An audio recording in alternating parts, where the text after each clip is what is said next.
कशिश मिश्रा जी, पुणे से। जय श्री गणेश महाराज जी। महाराज जी, आपके चरणों में दंडवत प्रणाम। महाराज जी, आपका सत्संग सुनने से पहले जाने-अनजाने में बहुत सारे पाप हुए थे। ज़िंदगी में अभी भी कभी-कभी हो जाते हैं। बाद में लगता है नहीं करना चाहिए था।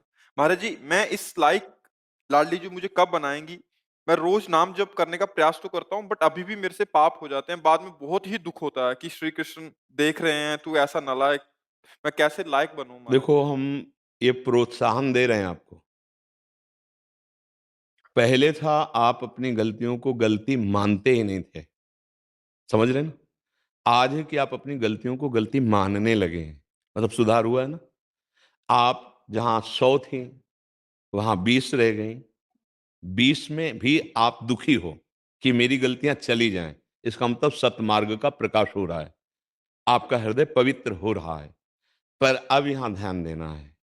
अब ये सावधानी, ये हमने प्रोत्साहन दिया और ये सावधानी है कि अगर ऐसा ही करते रहे तो फिर पुनः 80 प्लस हो जाएंगे। ये भी बात समझ लो, क्योंकि चिंगारी और ज्वाला से चिंगारी एक क्रम है। अगर चिंगारी को फूस मिल जाए और अनुकूल वायु मिल जाए तो ज्वाला बनने में देर नहीं लगती, और अगर फूस ना डाला जाए, अनुकूल वायु ना मिले, तो शांत हो जाती है। अभी चिंगारी तो है ही, आप स्वीकार करते हैं कि अभी गलतियां हो जाती हैं।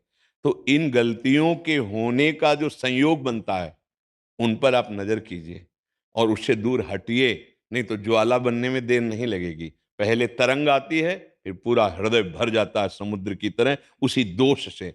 आप थोड़ा बचे हैं, भी कदम आगे बढ़ा रहे हैं, पर आग बुझी नहीं है।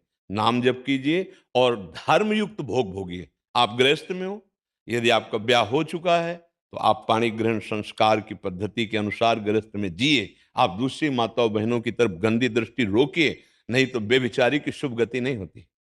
हम छोड़ने पर उतारू हैं, ये बात पक्की है।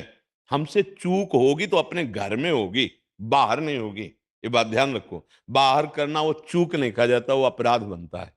किसी पर अन्य संबंधियों के प्रति दोष दृष्टि करके, भोग वासना करके वृत्ति बढ़ाना, इसे साधक नहीं कहते हैं। बहुत सावधानी।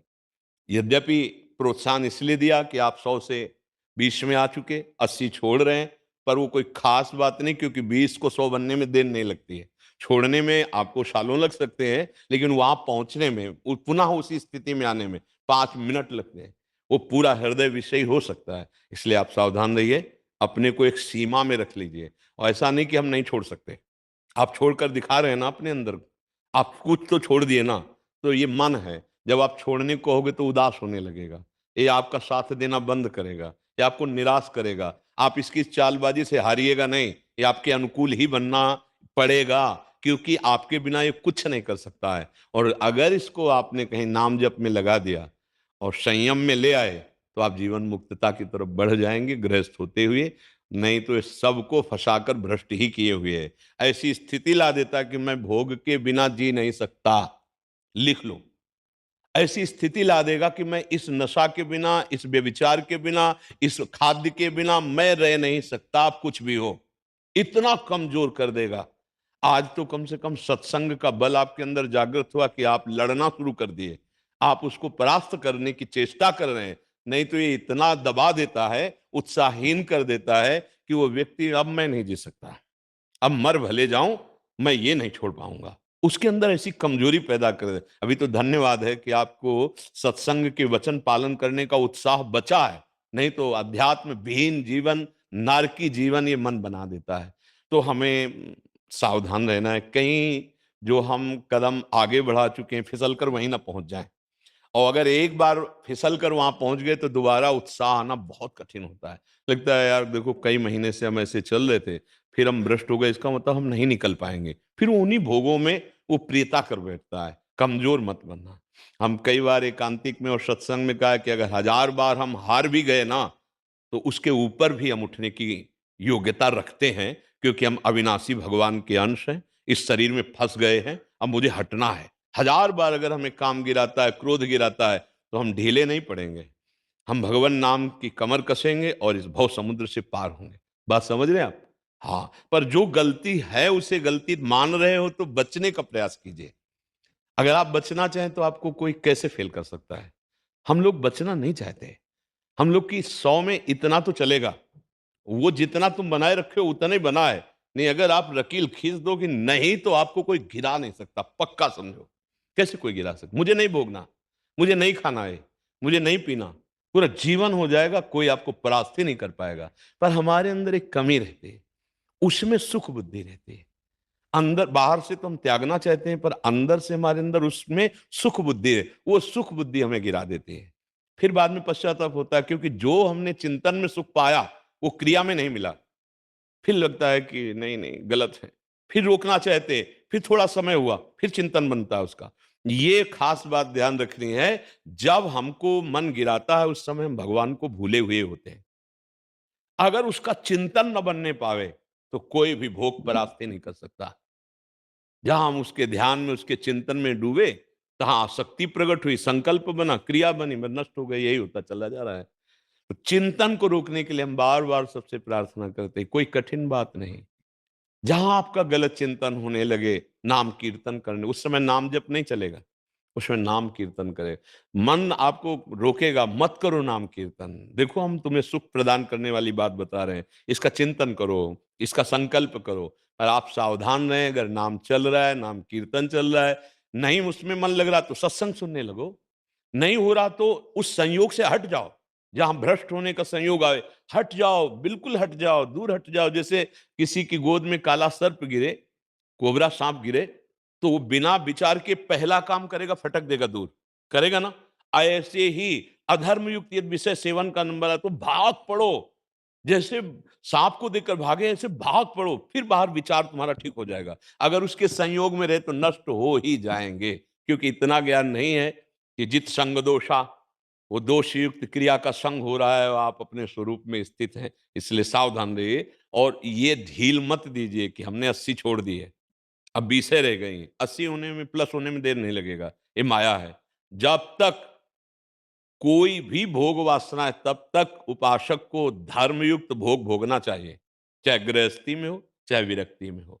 धर्म विरुद्ध आचरण फिर उसको भ्रष्ट कर देगा। तो गृहस्थी में तो बहुत सुविधाएं हैं, विरक्त को तो पूरे जीवन चौड़े पे लड़ाई लड़नी होती है, गृहस्थ को किले की लड़ाई है। विरक्त को तो आजीवन चौड़े पे लड़ना है, हर विकार से लड़ना होता है।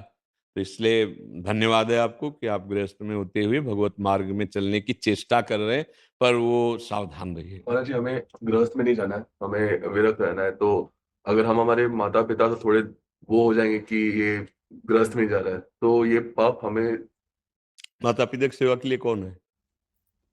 बहनें हैं हमारी। नहीं, बहनों से काम नहीं चले, ऐसे ही रहो, मत करो ब्याह अगर तुम्हारी इच्छा नहीं तो। जब तक माता पिता हैं उनमें भगवान का भाव करो, सेवा करो, इसके बाद आजीवन के लिए वैरागवान हो जाना। ऐसे ही रहो जैसे रह रहे हो, कुछ नहीं। हमारी बात समझ लो, कहीं भाग के नहीं जाना।